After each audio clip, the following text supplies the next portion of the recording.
ఏ యోగ్యత లేని నన్ను నీవు ప్రేమించినావు దేవా, ఏ అర్హత లేని నన్ను నీవు రక్షించినావు ప్రభువా. నీకేమి చెల్లితును, నీ రుణమెలా తీర్తును. ఏ యోగ్యత లేని నన్ను నీవు ప్రేమించినావు దేవా, ఏ అర్హత లేని నన్ను నీవు రక్షించినావు ప్రభువా.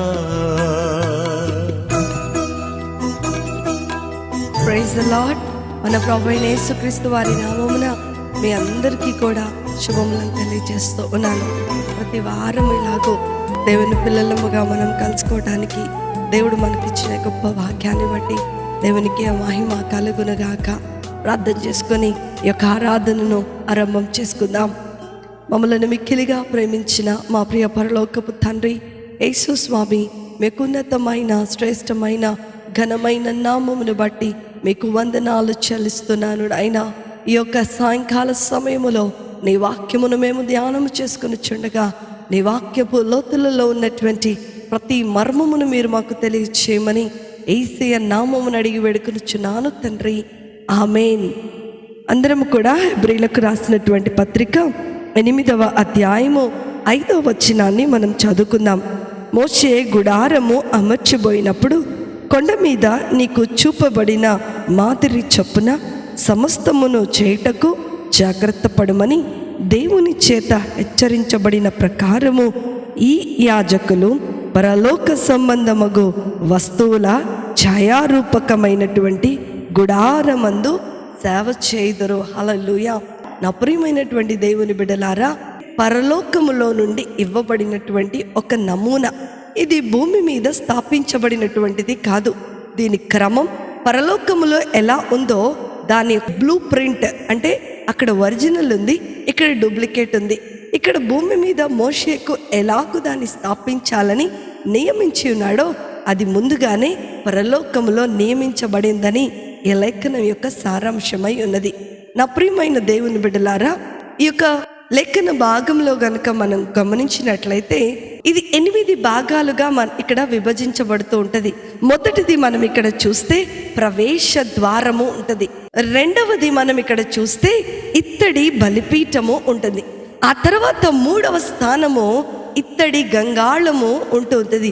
ఇట్ వాజ్ ఫిల్డ్ విత్ వాటర్తో నీళ్లతో నింపబడినటువంటి ఒక ఇత్తడి గంగాళము మనకి 3వ స్థానములో కనపడుతూ ఉంటుంది. మరలా లోపలికి వెళ్ళేటప్పుడు ఒక 5 స్తంభాలు అక్కడ కనపడుతూ ఉంటాయి. ఆ 5 స్తంభాల గుండా మనము పరిశుద్ధ స్థలములోనికి వెళ్తాం.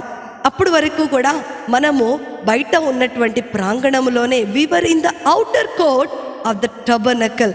తర్వాత ఈ 5 పిల్లర్స్ తర్వాత మనం ఏం చేస్తున్నామో తెలుసా? 5వ స్థలములోనికి వెళ్తున్నాం. అదే పరిశుద్ధమైనటువంటి స్థలము. ఆ పరిశుద్ధమైనటువంటి స్థలములో ఏమున్నాయంటే దీపస్తంభములు ఉన్నాయంట. బంగారముతో తాపబడినటువంటి దీపస్తంభములు అక్కడ ఉంచబడినట్లుగా మనం చూస్తూ ఉన్నాం. ఆ తర్వాత మనము సన్నిధి రొట్టెలను మనం చూస్తూ ఉన్నాం. 8వ స్థానంలోనికి వచ్చే వరకంతా అక్కడ మనము ధూప వేదికను మనము చూస్తూ ఉన్నాం, ఆల్టర్ ఆఫ్ ఇన్సెన్స్. ఆ తర్వాత మనము అతి పరిశుద్ధ స్థలములోనికి ప్రవేశించగలం. ఇది 3 భాగాలుగా ఉంటుంది. మొదట ఔటర్ కోర్ట్, తర్వాత పరిశుద్ధ స్థలము, ఆ తర్వాత అతి పరిశుద్ధమైనటువంటి స్థలము.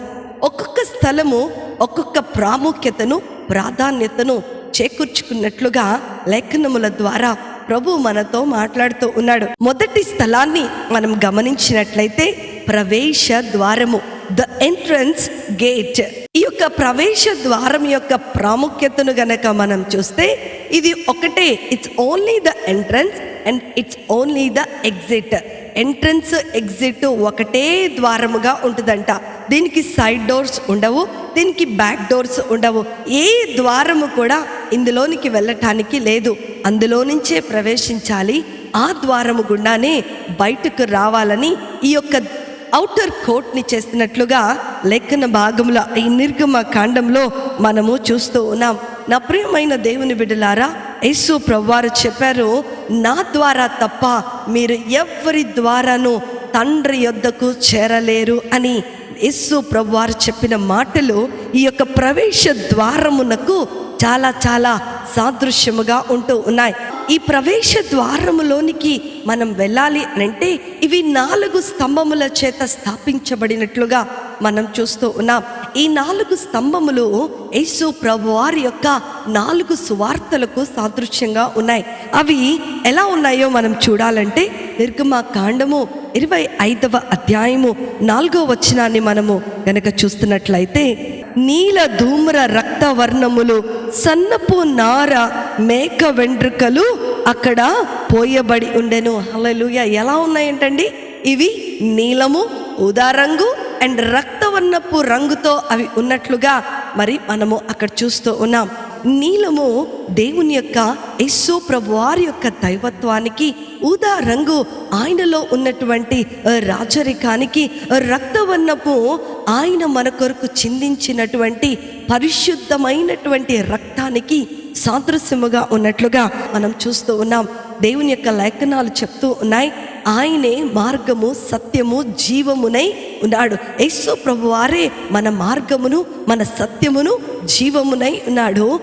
మనము యేసు ప్రభువారి గుండానే ఆ మార్గములోనికి ప్రవేశించాలి. మన ప్రార్థన యేసు ప్రభువారితోనే ప్రారంభము చేయాలని ఈ యొక్క ముఖ్యమైనటువంటి ద్వారము మనకు తెలియచేస్తూ ఉంది. మనము ఎప్పుడైతే మన ప్రార్థనలో ఈ ప్రవేశ ద్వారము గుండా ప్రయాణిస్తున్నామో, our focus should be only on Jesus, యేసు ప్రభువారి మీద మాత్రమే మనము కేంద్రీకృతం చేయాలి. మరి ఏ ద్వారము గుండా నీవు ఈ యొక్క మందసం అనేటువంటి ప్రార్థనలోనికి నీవు ప్రవేశించలేవని దేవుని యొక్క లేఖనాలు సెలవిస్తూ ఉన్నాయి.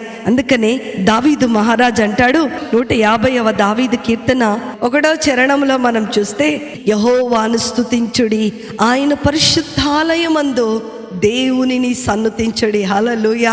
ఏమంటున్నాడు?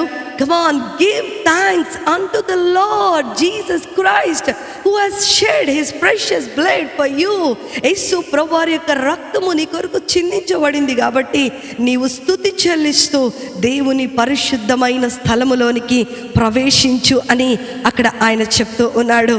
అందుకనే హెబ్రీలకు రాసినటువంటి పత్రిక 13వ అధ్యాయము 15వ వచనంలో మనం చూస్తే, కాబట్టి ఆయన ద్వారా మనము దేవునికి ఎల్లప్పుడూ స్తుతి యాగము చేయుదము, అనగా ఆయన నామమును ఒప్పుకొనుచు జిహ్వా ఫలములను అర్పించుదము. హల్లెలూయా. యేసు ప్రభువారి యొక్క నామమును ఒప్పుకొనుచు ఈ ప్రవేశ ద్వారము గుండా మనము ప్రవేశించాలని దేవుని యొక్క లేఖనము సెలవిస్తూ ఉంది. 1 తెస్సలోనికీయులకు రాసినటువంటి పత్రిక 5వ అధ్యాయము 18వ వచనంలో మనం చూస్తే, ఎల్లప్పుడూ దేవుని స్తుతించుడి, అన్ని విషయములలో కూడా ఎడతెగక ప్రభువునందు కృతజ్ఞతాస్తుతులు చెల్లించుడి అని దేవుని యొక్క లేఖనాలు సెలవిస్తూ ఉన్నాయి. నా ప్రియమైనటువంటి దేవుని బిడ్డలారా, ఈ మొదటి ఘట్టము, ఈ ప్రవేశ ద్వారము యేసు ప్రభువారి ద్వారానే నీవు నేను ప్రవేశించవలసిన వారమై ఉన్నాం. Hour main focus should be on Jesus, praising God for what he has done in our lives. ఈ యొక్క ప్రవేశ ద్వారము అనేటువంటి ఈ ఘట్టములో మనము ప్రార్థన చేయవలసింది ఏంటో తెలుసా? దేవునిని స్తుతించటం, ఆయన మనకిచ్చినటువంటి రక్షణను బట్టి యేసు ప్రభువాని స్తుతించటం, ఆయన మార్గాన్ని బట్టి దేవుని స్తుతించటం, ఆయన మన కొరకు కార్చినటువంటి ఆయన యొక్క అమూల్యమైనటువంటి రక్తమును మనము ఇక్కడ జ్ఞాపకము చేసుకోవాలి. అవును, చాలామంది అంటారు, సిలువను చూడంగానే నాకు శ్రమ అంటారు. సిలువను అమ్మో, కలలోకి సిలువ వస్తే నాకు శ్రమనే, నాకు శోధనే అనేవాళ్ళు లేకపోలేదు. కానీ నేనంటాను, సిలువ నా పాపము నుండి నాకు విడుదల కలగచేసింది. యేసు ప్రభు వారి యొక్క సిలువ నన్ను ధనవంతురాలిని చేసింది. యేసు ప్రభు వారి యొక్క సిలువ ఈ లోకములో నన్ను నీతిమంతురాలిగా చేసింది. యేసు ప్రభు వారి ఆ సిలువను చూడంగానే నా జీవితంలో పోయిన రోగము నాకు కనబడుతూ ఉంటుంది. ఆ సిలువను చూడంగానే నాకు గొప్ప సంతోషము కలుగుతుందని నేను ఎప్పుడు కూడా అనుకుంటూ ఉంటాను. నా ప్రియమైన దేవుని బిడ్డలారా, ఈ ప్రవేశ ద్వారము యొద్ద మనం చేయవలసింది ఏంటో తెలుసా? కృతజ్ఞత.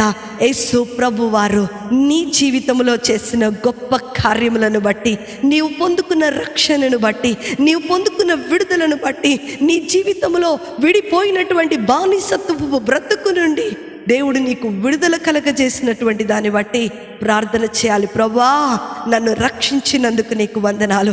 ప్రభా, నన్ను కాపాడినందుకు నీకు వందనాలు. నిత్య నరకములో నేను కాలిపోకుండా నన్ను సజీవురాలిగా చేసినందుకు నీకు వందనాలు. This is the place we have to worship Jesus. ఎందుకంటే ఆయనే మార్గము, సత్యమును, జీవమునై ఉన్నాడు.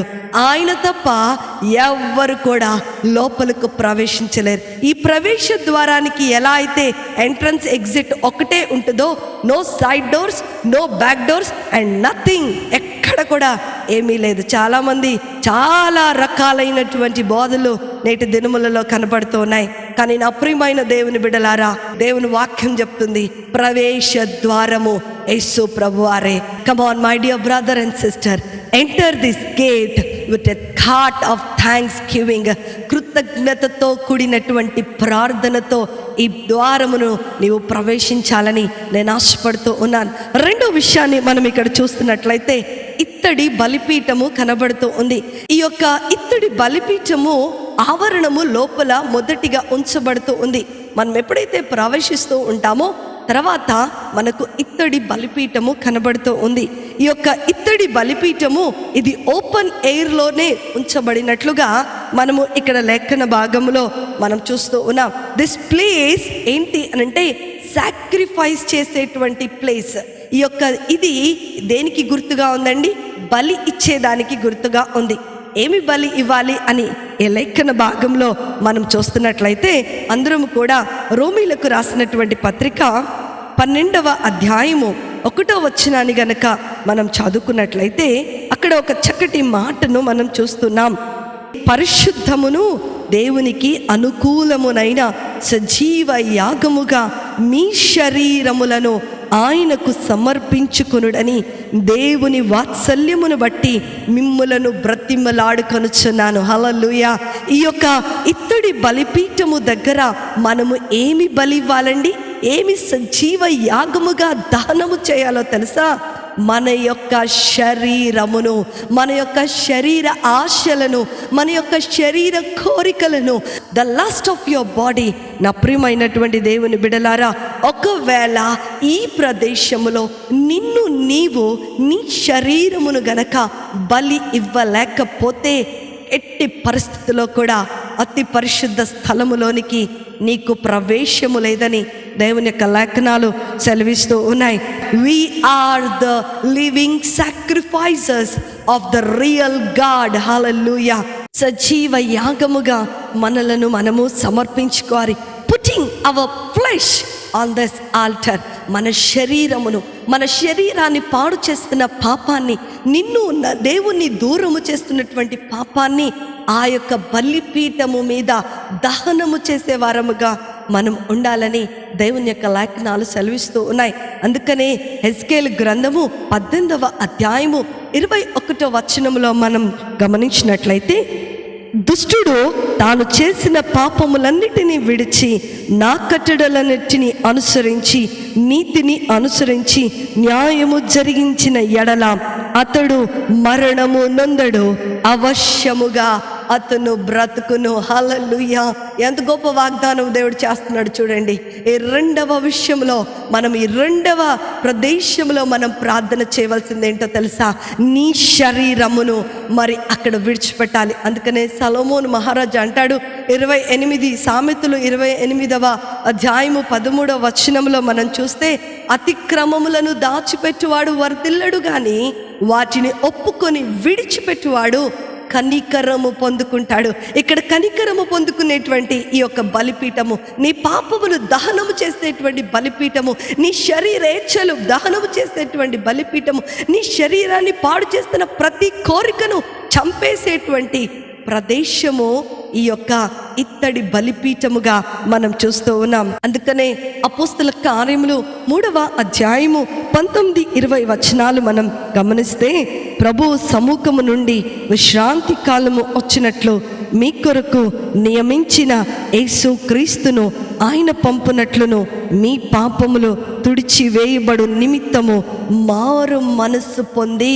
తిరుగుడి. నా ప్రియమైన దేవుని బిడ్డ, ఈరోజు దేవుడు నీ జీవితంలో నివసించేటువంటి ఒక మందసముగా నీ ఉండాలని ఆశపడినట్లయితే ఈ యొక్క ఇత్తడి బలిపీఠములో నిన్ను నీవు సజీవ యాగముగా సమర్పించుకోవాలని దేవుని యొక్క వాక్యము సెలవిస్తూ ఉంది. ఇక్కడ మనం చేయవలసింది ఏంటో తెలుసా? నేను పాపిని ప్రభువా, నేను జయించలేకపోతున్నాను ప్రభువా, నా పాపమును నేను జయించలేకపోతున్నాను ప్రభువా. నీ పాపముల కొరకు నీవు ప్రార్థన చేయాలి. మొదట యేసు ప్రభు వారు నీ కొరకు ఇచ్చినటువంటి గొప్ప రక్షణను గురించి స్తుతించే వారముగా ఉండాలి. రెండవ విషయాన్ని మనం ఇక్కడ చూస్తే, మన పాపములను సంపూర్ణముగా ప్రభు పాదముల యొద్ద మనము విడిచిపెట్టే వారముగా ఉండాలి. ఒప్పుకునే వారం మాత్రమే కాకోకుండా విడిచిపెట్టే వారముగా మనం ఉండాలి. ప్రభువా, I really want to forgive my since lord. నా పాపములను క్షమించండి ప్రభువా. నేను విడిచిపెట్టాలనుకుంటున్నాను, కానీ నేను ఈ పాపమును విడవలేకపోతున్నాను, ఈ చెడు తలంపులు విడవలేకపోతున్నాను, ఈ వ్యసనములను నేను విడవలేకపోతున్నాను. నా శరీరము నాది కాదు ప్రభువా, విలువ పెట్టి నీ రక్తము చేత విలువ పెట్టి కొనబడినది ప్రభువా. ప్లీజ్ హెల్ప్ మీ ఫాదర్ అని నీ పాపములను నీవు ఒప్పుకుంటూ చేసేటువంటి ప్రార్థన ఈ యొక్క ఇత్తడి బలిపీఠము సాదృశ్యముగా ఉన్నట్లుగా మనము చూస్తూ ఉన్నాం. మూడో విషయాన్ని మనం ఇక్కడ చూస్తున్నట్లయితే, అక్కడ నీళ్లతో నింపబడినటువంటి ఒక ఇత్తడి గంగాళము ఉంది. The laver of water. The third one is that the laver of water. ఎంత అద్భుతమైన విషయం అంటే, ఇది శుద్ధి చేసేటువంటి స్థలముగా ఉన్నట్లుగా మనం చూస్తున్నాం. This is the place of cleansing. శుద్ధి చేసేటువంటి స్థలముగా మనము ఇక్కడ చూస్తూ ఉన్నాం.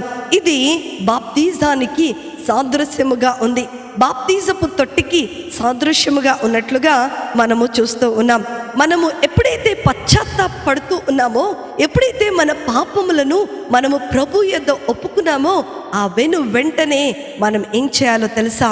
మనలను మనము శుద్ధి చేసుకోవాలి. ఆత్మ చేత ఎవడైనను నీటి మూలముగాను, ఆత్మ మూలముగాను, అగ్ని మూలముగాను జన్మిస్తే వాడు నిత్య రాజ్యములో నా కుమారుడుగా పిలువబడతాడని దేవుని యొక్క వాక్యము సెలవిస్తూ ఉంది. మనము నీటి మూలముగాను, ఆత్మ మూలముగాను, అగ్నితోనూ మనము నూతనమైన జన్మను పొందుకునే వారముగా ఉండాలి. This place is of cleansing from all our sins.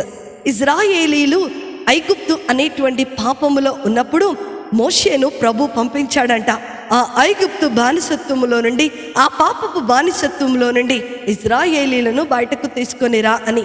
అయితే ఎప్పుడైతే ఆ పాపములో నుండి బయటకు వచ్చారో, వారు ఎర్ర సముద్రం అనేటువంటి నీళ్ళ గుండా బాప్తిజము పొందినట్లుగా మనము లేఖన భాగంలో మనం గమనిస్తూ ఉండవచ్చు.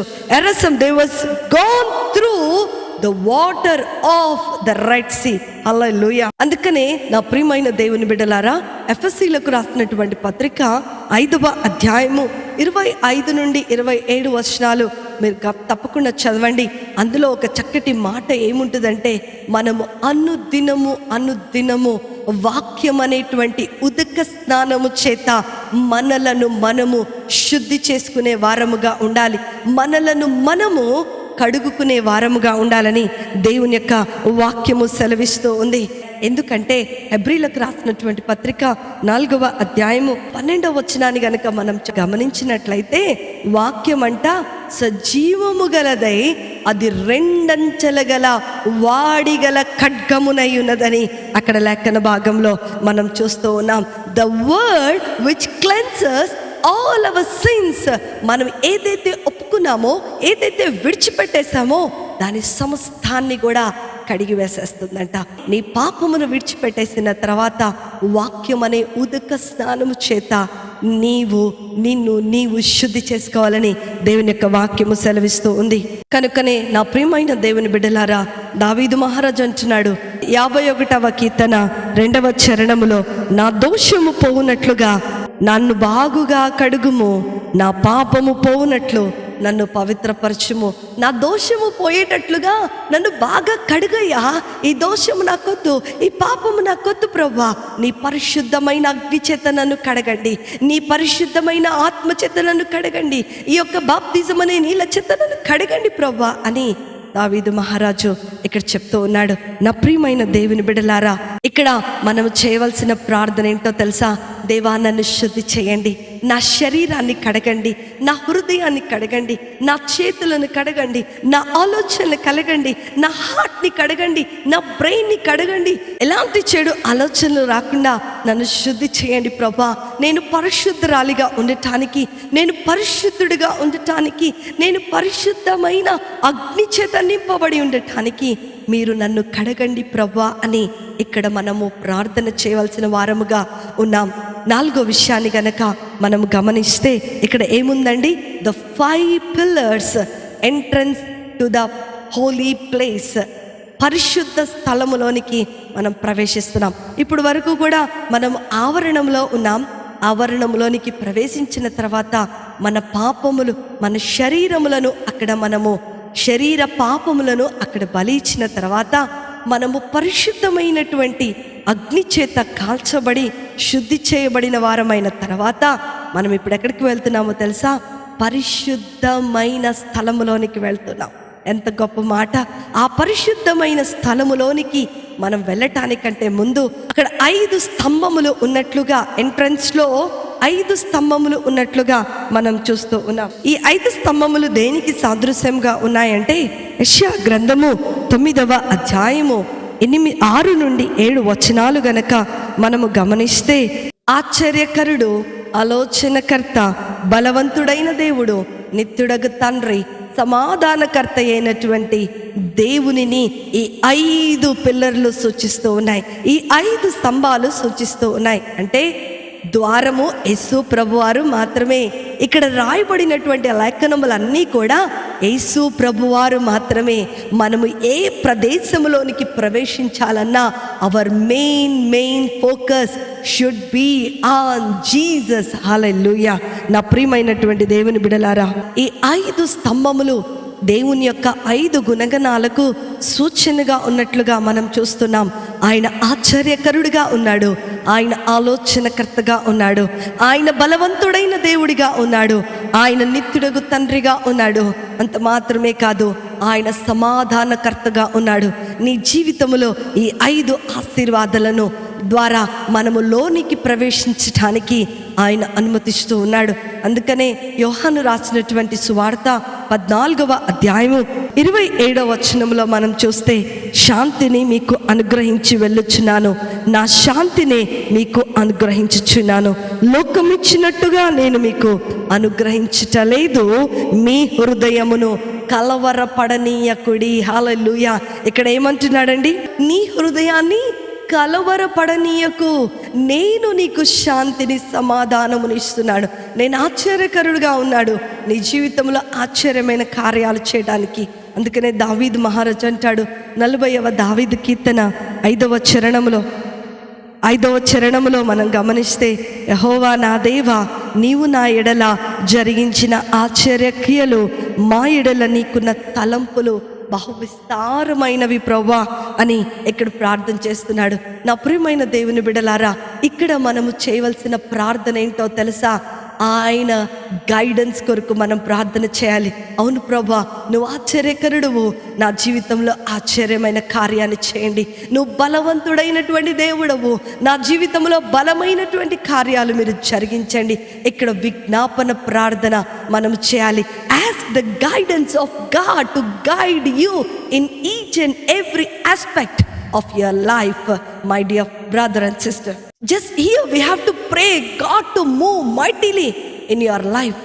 దేవుడు అద్భుత రీతిగా నీ జీవితంలో మరి ప్రయాణం చేయాలని, ఆశ్చర్యమైన కార్యాలు చేయాలని మనము ఇక్కడ ప్రేయర్ చేయాలి. నా ప్రియమైన దేవుని బిడ్డ, యేసయ్యా నీవు అద్భుతమైన దేవుడవు ప్రభా, నువ్వు ఆలోచనకర్తవు ప్రభా, నువ్వు నిత్యుడు ఒక తండ్రివి ప్రభా, నా జీవితంలో గొప్ప కార్యం చేసేవాడవు ప్రభా అని మనము దేవునిని స్తుతిస్తూ ప్రార్థించే వారముగా ఉండాలని ఈ యొక్క లేఖన భాగము మనకు తెలియచేస్తూ ఉంది.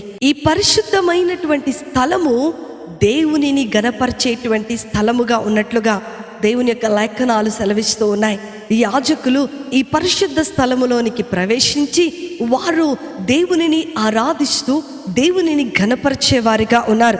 అదే 1 కొరింథీయులకు రాసినటువంటి పత్రిక 6వ అధ్యాయము 20వ వచనములో మనం చూస్తే, విలువ పెట్టి కొనబడిన వారు గనక మీ దేహములతో దేవునిని మహిమ పరచుడి. ఏం చేయాలంటండి? The holy place is meant to honour God.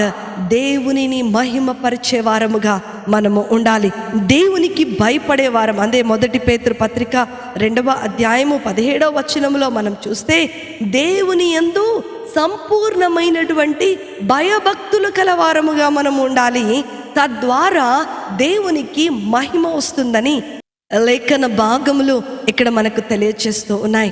ఈ యొక్క పరిశుద్ధమైన స్థలములో just sacrifice, surrender and submit everything in the presence of God. ఇక్కడ ఏమంటున్నాడు? మనము విలువ పెట్టి కొనబడిన వారము కనుక మన దేహములను దేవుని దగ్గర సమర్పించాలి. నీ దేహముతో దేవునిని మహిమపరిచేదిగా ఉండాలి. ఇక్కడ నువ్వు ప్రార్థన చేయవలసింది ఏంటో తెలుసా? Lord, I submit my heart to you. అక్కడ యాజకులు చేస్తున్నది ఏంటో తెలుసా? సహవాసము, దేవునితో సహవాసము చేస్తున్నారు. అక్కడ సహవాసము చేస్తూ దేవునిని గణపరుస్తూ ఉన్నారు. ఇక్కడ మనం చేయవలసింది ఏంటో తెలుసా? దేవునితో సహవాసము చేయాలి, దేవునితోనే సంబంధాన్ని కలిగి ఉండాలి. దేవుడు మనకు ఒక మంచి స్నేహితుడు వలె ఈ యొక్క ప్రదేశంలో ఉండాలని ఆయన ఆశపడుతూ ఉన్నాడు. నీవు దేవునితో స్నేహం చేయాలని ఇష్టపడుతూ ఉన్నావా? లేకపోతే ప్రార్థనలో కూర్చొని ఏవేవో ఆలోచనలు కలిగి జీవిస్తూ ఉన్నావా? నా ప్రియమైన దేవుని బిడ్డ, ఒక్కసారి ప్రభువుని కలుసుకునేటువంటి తరుణంలోనికి నువ్వు వెళ్తున్నావు. ఈ ప్రార్థన నమూనా గనక నీవు నీ జీవితంలో ఆచరించినట్లయితే తప్పకుండా ప్రభువుని నీ జీవితంలో నువ్వు చూస్తావని దేవుని యొక్క లేఖనాలు సెలవిస్తూ ఉన్నాయి. 6వ విషయాన్ని గనక ఇక్కడ మనం గమనిస్తున్నట్లయితే, అక్కడ బంగారు దీపస్తంభములు ఉన్నట్లుగా మనం చూస్తూ ఉన్నాం. ఈ యొక్క దీపస్తంభముల యొక్క వెలుతురు మాత్రమే అందులో వెలుతురుగా ఉంటూ ఉంది.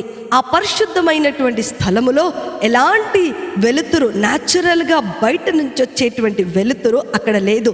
కేవలము ఆ యొక్క దీపస్తంభములలో ఉన్నటువంటి ఆ వెలుతురు మాత్రమే ఆ ప్రదేశములో ఉన్నట్లుగా మనము చూస్తూ ఉన్నాం. యాజకుని యొక్క ముఖ్యమైనటువంటి పని ఏంటి అనంటే, ఆ దీపములను ఎప్పటికప్పుడు సంరక్షించటం, ఆ దీపములలో నూనె అయిపోకుండా చూసుకోవటం, ఆ దీపములు ఎప్పుడు కూడా ఆరిపోకుండా వెలుగుతూ ఉండేటట్లుగా చూసుకోవటమే యాజకులకి చాలా చాలా ప్రాముఖ్యముగా ఇవ్వబడినటువంటి ఆ యొక్క స్థలం. నా ప్రియమైన దేవుని బిడ్డలారా, ఈ యొక్క ప్రదేశము పరిశుద్ధాత్మ దేవుని యొక్క నిత్యమైనటువంటి వెలుగుకు సాదృశ్యముగా ఉన్నట్లుగా మనము ఈ లేఖన భాగమును మనం చూస్తూ ఉన్నాం. This represents the presence of holy spirit in each and every ones life. అందుకనే కీర్తనకారుడు అంటాడు 27వ అధ్యాయము 1వ వచనంలో మనం చూస్తే, యెహోవా నాకు వెలుగును రక్షణనయ్యున్నాడు, నేను ఎవరికి కూడా భయపడను. హల్లెలూయా. Everyone has to stay in the light of God. దేవుని యొక్క వెలుగులో ఉంటే మనము ఎవరికి కూడా భయపడాల్సిన అవసరం లేదు. అదే యెషయా గ్రంథము 60వ అధ్యాయం 1వ వచనంలో మనం చూస్తే, నీకు వెలుగు వచ్చి ఉన్నది, లెమ్ము తేజరిల్లుము, యెహోవా మహిమ నీ మీద ఉదయించెను. హల్లెలూయా. This was the light of God. నీ మీద ఉదయిస్తున్నటువంటి వెలుతురు, నీలో ఉన్న చీకటిని తొలగిస్తున్నటువంటి వెలుతురు, నీలో ఉన్న ప్రతి వేదను తొలగిస్తున్నటువంటి వెలుతురు. అందుకే మత్తయి సువార్తలో యేసు ప్రభువారు అంటారు, మీరు లోకమునకు వెలుగై ఉన్నారు. You are the light to this world. కొండ మీద కట్టబడినటువంటి పట్టణము మరుగై ఉండనేరదని దేవుని యొక్క వాక్యం సెలవిస్తుంది. ఈ యొక్క స్థలములో నీవు నేను చేయవలసిన ప్రార్థన ఏంటో తెలుసా? Lord, give direction to my family. నా యొక్క కుటుంబాన్ని వెలుగు చేత నింపండి, నా జీవితాన్ని వెలుగు చేత నింపండి, నా సంఘాన్ని వెలుగు చేత నింపండి, నా కుటుంబంను నీ పరిశుద్ధమైనటువంటి అగ్ని చేత నింపండి, నా సంఘాన్ని, నా యొక్క ఆత్మను, నా దేహమును, నేను వెళ్ళు ప్రతి స్థలములో ప్రభువా నీ పరిశుద్ధమైనటువంటి అగ్నిని నింపండి, నీ పరిశుద్ధమైనటువంటి వెలుగులో నన్ను ఉంచండి, పరిశుద్ధాత్మ శక్తి చేత నన్ను నింపండి అని మనము ప్రార్థన చేసే వారముగా ఉండాలి. నా ప్రియమైనటువంటి దేవుని బిడ్డలారా, we need to be baptized in the Holy Spirit and the fire. హల్లెలూయా. నా ప్రియమైన దేవుని బిడ్డ, ఇక్కడ దేవా పొంగి పొరలే పాత్రగా నన్ను చేయి ప్రభా. నేను ఆశీర్వదించబడటమే కాదు నాయన, నేను అగ్ని చేత నింపబడటమే కాదు నాయన, అనేకులను నీ రక్షణలోనికి, నీ ఆశీర్వాదములోనికి నడిపించేదానిగా నేను ఉండాలి ప్రభా. అందుకని అపోస్తల కార్యములో ఎప్పుడైతే శిష్యులు పరిశుద్ధాత్మను వరమును పొందుకున్నారో వారు శక్తి నుండి సర్వలోకమునకు వెళ్ళి సువార్తను ప్రకటించినట్లుగా మనం లేఖనాల్లో చూస్తున్నాం. This light will give you the strength among all your problems. నీ ప్రతి కష్టము నుండి, నీ ప్రతి వ్యాధి నుండి, నీ ప్రతి చీకటి నుండి అది విడుదలను కలిగించబోతూ ఉంది. 7వ విషయాన్ని గనక మనం ఇక్కడ గమనించినట్లయితే అక్కడ ఒక బల్ల మీద ఉన్నటువంటి సన్నిధి రొట్టెలు కనబడుతుంది. The table of show bread. సన్నిధి రొట్టెలు ఉంచబడినటువంటి ఒక బల్ల అక్కడ కనబడుతూ ఉంది. ఈ సన్నిధి రొట్టెలు దేవుని వాక్యానికి సాదృశ్యముగా ఉంటూ ఉన్నాయి. అన్ను దినము కూడా మనము వాక్యం అనేటువంటి ఉదక స్నానములో కడుగుకుంటూ వాక్యము చేత మనలను మనము కట్టుకునే వారముగా ఉండాలి. ఎందుకంటే వాక్యమే దేవుడై ఉన్నాడు కాబట్టి ఆ దేవుడే కృపాసత్య సంపూర్ణుడిగా యేసు ప్రభు వారిగా మన మధ్యలోనికి దిగి వచ్చి ఉన్నారు. నా ప్రియమైనటువంటి దేవుని బిడ్డలారా, అరణ్యములో ఇజ్రాయేలీలను పరలోకపు మన్నాతో పోషించినటువంటి దేవుడు నేటి దినములలో వాక్యము చేత మనలను పోషిస్తూ ఉన్నాడు. నెహెమ్యా గ్రంథం 9వ అధ్యాయం 20వ వచనములో మనం చూస్తే, వారికి బోధించుటకు నీ ఉపకారాత్మను దయచేసితివి, నీవిచ్చిన మన్నాను ఇయ్యక మానలేదు, వారి దేహమునకు ఉదకమిచ్చితివి. హల్లెలూయా. ఏం చేస్తారంటండి? ఈ మన్నా దేహమునకు కావలసినటువంటి పరలోక సంబంధమైనటువంటి ఆత్మీయమైనటువంటి ఆహారము. ఇది కేవలము దేవుని యొక్క వాక్యము మాత్రమే. అందుకనే యోహాను రాసినటువంటి సువార్త 4వ అధ్యాయము 35వ వచనంలో మనం చూస్తే, జీవాహారము నేనే ఉన్నాను, నేను జీవమును జీవాహారమునై ఉన్నానని దేవుని యొక్క వాక్యము సెలవిస్తూ ఉంది. నా ప్రియమైనటువంటి దేవుని బిడ్డలారా, ఇక్కడ మనము వాక్యము చేత మనల్ని మనము కట్టుకోవాలి. వాక్యం అనేటువంటి అద్దములో మనల్ని మనం చూసుకోవాలి. మనము పోషించబడుతున్నటువంటి యొక్క వాక్యమును ఎన్నటెన్నటికి కూడా నిర్లక్ష్యము చేసే వారముగా ఉండకూడదు. ఇక్కడ మనం ప్రార్థన చేయవలసింది ఏంటో తెలుసా? వాక్యాన్ని ఎత్తిపట్టి ప్రార్థన చేయాలి. అలాగునే వాక్యము బోధిస్తున్న దైవజనులకు జ్ఞానము కావాలని ప్రార్థన చేయాలి. పరిచర్య కొరకు ప్రార్థన చేయాలి. ఇవాంజలిస్టుల కొరకు ప్రార్థన చేయాలి. మిషనరీల కొరకు ప్రార్థన చేయాలి. అనేక మంది దైవజనుల కొరకు, క్రీస్తు కొరకు హింసించబడుతున్నటువంటి, దేవుని వాక్యము కొరకు హింసించబడుతున్నటువంటి దైవజనుల కొరకు మనము ప్రార్థన చేసే వారముగా ఉండాలని ఈ యొక్క సన్నిధి రొట్టెలతో కూడినటువంటి బల్ల మనకు తెలియచేస్తూ ఉంది. దేవా, thank you for whatever you have given to me. నాకు ఇచ్చిన వాక్యమును బట్టి మీకు వందనాలు, నాకు ఇచ్చిన సత్యమును బట్టి మీకు వందనాలు, నాకు ఇచ్చిన జీవమును బట్టి నీకు వందనాలు ప్రభువా అని మనం తెలియచేసే వారముగా ఉండాలని దేవుని యొక్క వాక్యము సెలవిస్తూ ఉంది. 8వ విషయాన్ని మనం ఇక్కడ గమనించినట్లయితే ధూప వేదిక కనపడుతుంది. The altar of incense. ఇది చాలా చిన్న ఆల్టర్. ఈ ధూపము ముందు చెప్పబడినటువంటి ఆ యొక్క బలిపీఠము కంటే, ఆ ఆల్టర్ కంటే కూడా ఇది చాలా చిన్నది అయినా సరే చాలా చాలా ప్రాముఖ్యమైనదిగా మనము ఇక్కడ చూస్తూ ఉన్నాం. దీని యొక్క విశిష్టతను గనక మనం చూస్తే ఇది రోజుకు 2 సార్లు మరి ఆ యొక్క ధూపము వేయవలసినదిగా ప్రభు మోషేకు సూచించారు. అంత మాత్రమే కాదు, దీని యొక్క వాసన అంతా కూడా అతి పరిశుద్ధ స్థలం అంతా కూడా నింపబడినదిగా ఉండాలని దేవుడు మోషేకు తెలియచేసినట్లుగా మనం చూస్తూ ఉన్నాం. ఇది మనము దేవునిని ఆరాధించేటువంటి స్థలము, మన ధూపము ప్రభు యొద్దకు చేరేటువంటి స్థలము, మన ధూపము అతి పరిశుద్ధ స్థలములో కెరూబుల మధ్య నివాసము చేస్తున్నటువంటి తండ్రి యొద్దకు చేర్చబడేటువంటి స్థలము. అవును, మన దావీదు మహారాజు అంటాడు 141వ దావీదు కీర్తన 2వ చరణంలో మనం చూస్తే, నా ప్రార్థన ధూపము వలె నేను చేతులెత్తుట సాయంకాల నైవేద్యము వలెను నీ దృష్టికి అంగీకారములగుదుగాక. ఇక్కడ మనం చేయవలసింది ఏంటండి? మన 2 చేతులు దేవుని వైపుకెత్తి స్తుతిస్తూ దేవునికి వేయవలసిన ధూపము నీ స్తుతే. నీవు 2 చేతులెత్తి దేవుణ్ణి స్తుతించేటువంటి ఈ యొక్క అద్భుతమైనటువంటి ఘట్టమును నీవు జ్ఞాపకం చేసుకోవాలి. అందుకనే పౌలు హెబ్రీలకు రాస్తూ 13వ అధ్యాయము 10వ వచనములో మనకొక బలిపీఠం ఉన్నది, దాని సంబంధమైన వాటిని తినుటకు గుడారములో సేవ చేయు వారికి అధికారము లేదు. అదే 15వ వచనంలో అంటున్నాడు, కాబట్టి ఆయన ద్వారా మనము దేవునికి ఎల్లప్పుడూ స్తుతి యాగము చేయదము, అనగా ఆయన నామమును ఒప్పుకొనుచు జిహ్వా ఫలములను అర్పించదము. హల్లెలూయా. నీ 2 చేతులు దేవుని వైపుకెత్తి, thank you Lord, bless my family, నా కుటుంబాన్ని దీవించు, నా పిల్లలను దీవించు, నా ఫైనాన్సెస్ని దీవించు, నా సంఘాన్ని దీవించు, నా ఉద్యోగాన్ని దీవించు, నా వ్యాపారాన్ని దీవిస్తున్నందుకే నీకు వందనాలు ప్రభువా. ఎస్, యెహోషువ యుద్ధం చేస్తున్నప్పుడు మోషే 2 చేతులెత్తి దేవుని స్తుతిస్తూ ఉన్నాడు. అంతసేపు కూడా యెహోషువ యుద్ధములో జయమును చూసినట్లుగా మనము అక్కడ లేఖన భాగంలో చూస్తుండవచ్చు. నా ప్రియమైన దేవుని బిడ్డ, ఈరోజు దేవుడు ఈ యొక్క ధూపమును, ప్రార్థన అనే ధూపమును నీ జీవితంలో కోరుకుంటూ ఉన్నాడు.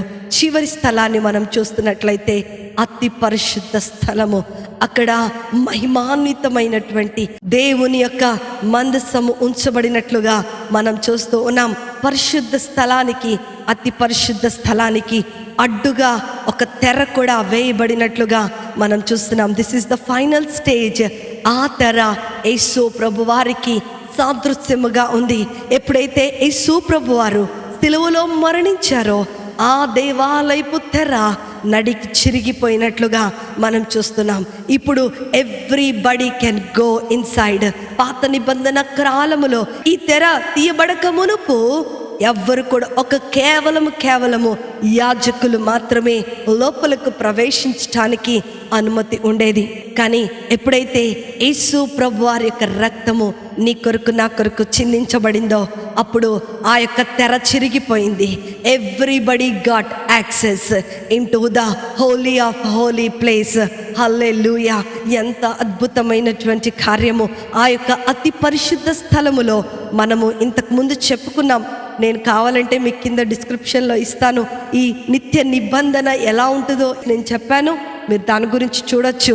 ఈ అతి పరిశుద్ధ స్థలములో మన్నా గల పాత్రయు, చిగురించిన అహరోను కర్రయు, 10 ఆజ్ఞలు ఉంచబడినట్లుగా మనం ఇక్కడ చూస్తూ ఉన్నాం. అదే దావీదు మహారాజు 24వ అధ్యాయము 3వ వచనము నుండి మనం గమనిస్తే, యెహోవా పర్వతమునకు ఎక్కదగిన వాడెవడు, ఆయన పరిశుద్ధ స్థలములో నిలవదగిన వాడెవడు, వ్యర్థమైన దాని యందు మనస్సు పెట్టక, కపటముగా ప్రమాణము చేయక, నిర్దోషమైన చేతులు, శుద్ధమైన హృదయము కలిగి ఉండు వాడు యెహోవా వలన ఆశీర్వాదము పొందును అని మరి దేవుని యొక్క లేఖనాలు సెలవిస్తూ ఉన్నాయి.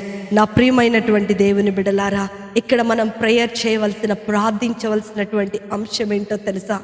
దేవుని యొక్క వాక్యములో మనలను మనము కట్టుకోవాలి అని, దేవుని యొక్క ఆజ్ఞలను అనుదినము కూడా మనము పాటిస్తూ, నిన్ను వలె నీ పొరుగు వారిని ప్రేమిస్తూ, తన పూర్ణ ఆత్మతో పూర్ణ బలముతో ప్రభువుని సేవించే వారముగా మనము ఉండాలి. మన ప్రార్థన జీవితము చిగురించేదిగా ఉండాలని ఇక్కడ లేఖన భాగంలో మనం గమనిస్తూ ఉండవచ్చు.